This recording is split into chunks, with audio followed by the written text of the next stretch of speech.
Man alive, have I got pest problems.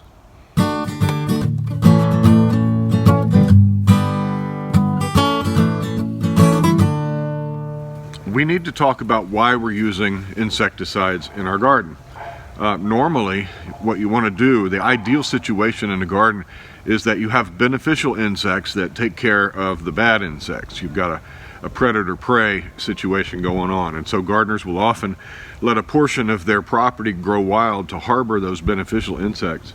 The problem we've had this year is strange weather, and the insects are imbalanced right now. It's unseasonably warm here, or it has been for a while, and even in the Facebook Houston gardening groups, I've seen people with their brassicas covered in aphids just like mine. So we've definitely got something going on here, and things are out of balance. I haven't seen any ladybugs since maybe the height of summer, and ladybugs will kill off aphids. Normally, if you've got an aphid infestation like that, you're going to attract the predators like ladybugs and other things that eat aphids. Haven't seen that. I haven't seen it at all.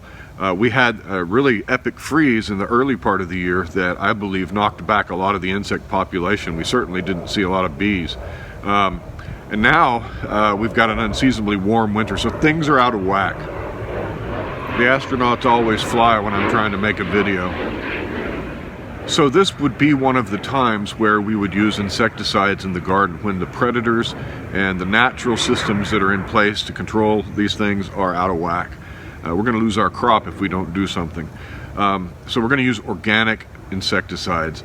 These insecticides are based on organic compounds. We are going to use pyrethrin-based insecticides to knock back the aphids. We're going to use BT, which is a bacterial-based insecticide, to knock back our caterpillars. Both are organic, both have very low half-lives. They're low in toxicity to human beings, though you don't want to eat your produce immediately after spraying. Give it a few days and give it a real good wash. But pyrethrin, for example, breaks down in about 24 to 48 hours in strong sunlight, maybe a little bit longer. So it's only good for a few days. It washes off really easy, but it's very effective on its target species, which is insects. The sad thing is pyrethrins will kill all insects just about, including honeybees. So you don't want to spray pyrethrins around your garden when you've got flowers that are attracting honeybees. I haven't seen a honeybee in months, so I think it's a safe bet we can use that safely here. It is kind of toxic to amphibians, so some of your toads in your garden, maybe relocate them if you love those toads. I haven't seen any toads right now. The BT, Bacillus Thuringiensis is what it's called. It's a bacterial based and it attacks the chewing caterpillars, and we've got caterpillars, so we're going to spray some of that. It's actually a few days after I sprayed my garden with the pyrethrin that I'm going to show you in a minute, but we're going to come back and spray over where I see caterpillar damage. Haven't found any caterpillars yet. They're way down in there hiding. They come out at night, but we're going to go ahead and treat for those as well. So we have to unfortunately take this step to save our garden, so let me show you how we do it.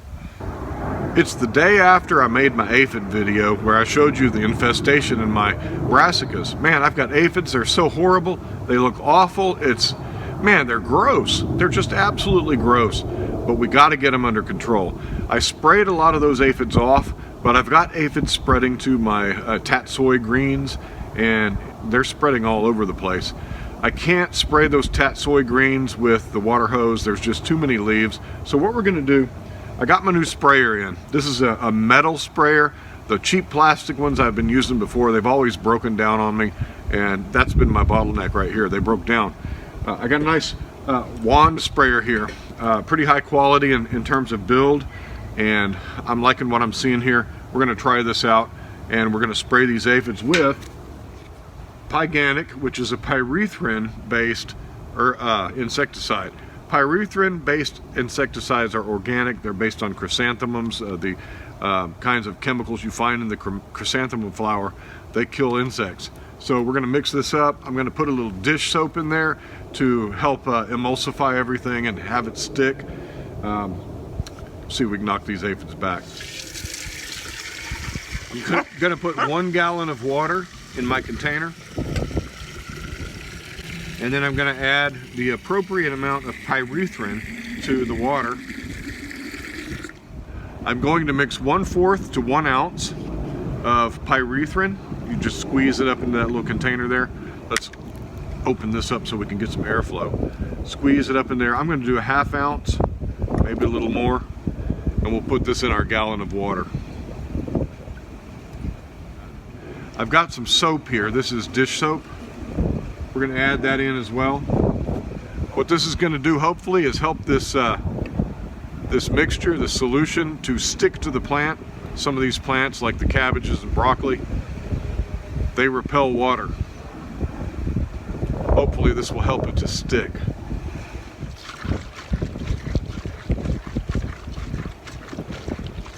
And pump it up. What I'm looking for is a sprayer that I can get down inside my plants and spray from the bottom up. And I'm looking for a spray that is nice and broad like that.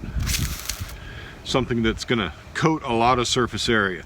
I don't want to stream, I want to spray. And so what I'm gonna do is I'm gonna put this down under these plants here and spray.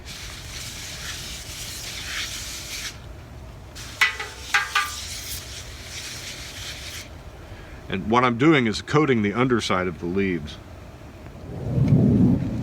I'm making sure to get up underneath these plants to coat the undersurface of the leaves. It's the underside where the pests like to live. It will be safe to eat these plants in 2 to 3 days after you spray them. That's what I've read. Be sure to always wash them off really well though. This is for aphid control. We'll have to come back with BT to do the caterpillar control. But you can see with this particular product, I can turn the wand to spray in the direction I want and still hold it in my hand nicely. And with that broad spray head, I'm spreading this insecticide around quite a bit. This detergent is really helpful, this soap. You can use a organic detergent if you like. I'm just using dish soap. I don't mind it in my garden. It's really helping to get this stuff to stick to the plants.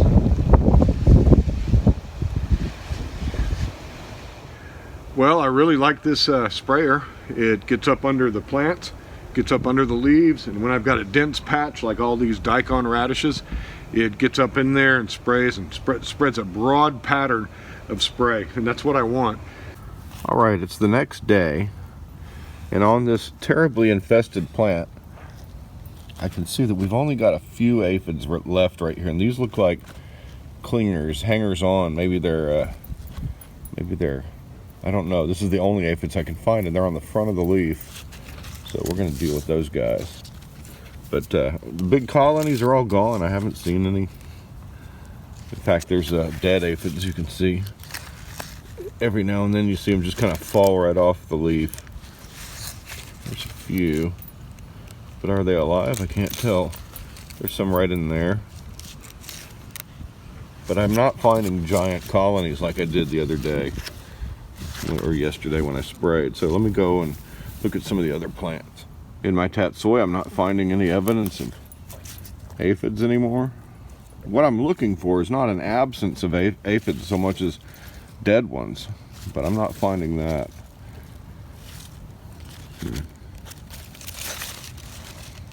Well, the good news is I'm having a hard time finding any aphids at the moment. So, wow, look at that. Something's been munching on that leaf, huh? Hopefully we'll be able to kill that off with BT tomorrow.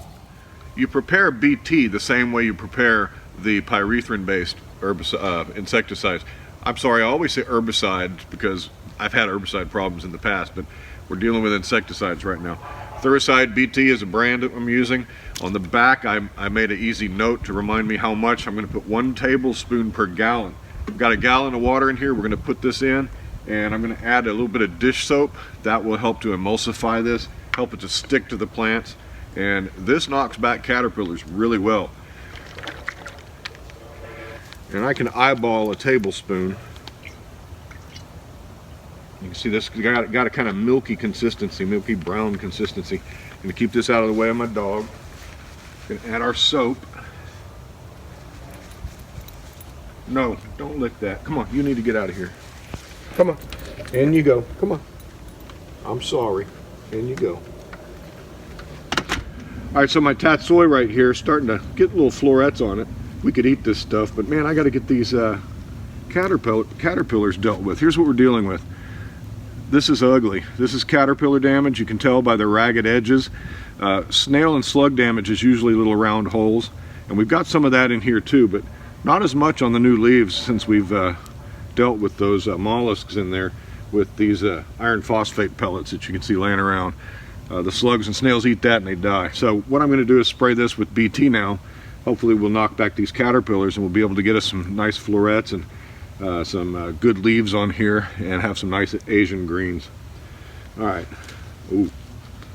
Pull weeds as you go, folks, especially these dang morning glories. Because the caterpillar's eating the whole surface of the leaf and eating through, you don't have to worry about getting on the undersides. You just spray these down. And when the caterpillar ingests this, it will kill him. So I'm just going to treat the plants where I see caterpillar damage. I'm not going to just broadcast this around the garden. Well, it's not ideal to have to resort to insecticides, but sometimes you have to do it, and you shouldn't be afraid of that. These chemical compounds are organic, they're naturally derived. Nature is filled with compounds that are killer. Our Creator has made it that way. There are herbs and flowers and plants and roots and all kinds of things out there that have great medicinal, great insecticidal, great herbicidal properties, and they're there for our use. They're natural, but they aren't always to be considered perfectly safe. You have to use the proper caution and wash your hands, keep your pets away from it until it dries, and you can effectively employ these weapons in your garden to battle these insects. So we'll come back, I'll come back in a few days and make sure that it's knocked out all the aphids. I looked for aphids today. This is like 3 days after, and I don't see any.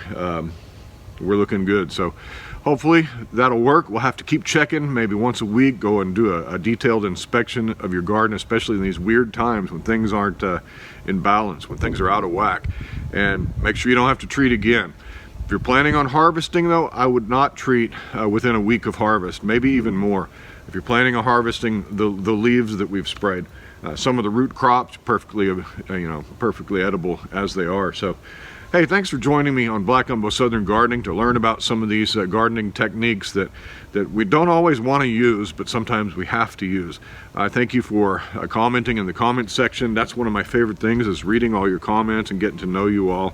I met a man from church, I met a man at church who watches Black Gumbo Southern Gardening and followed us on Facebook and found out, hey, I need a church to visit, and he came and visited us. So it was nice to meet you, Tony.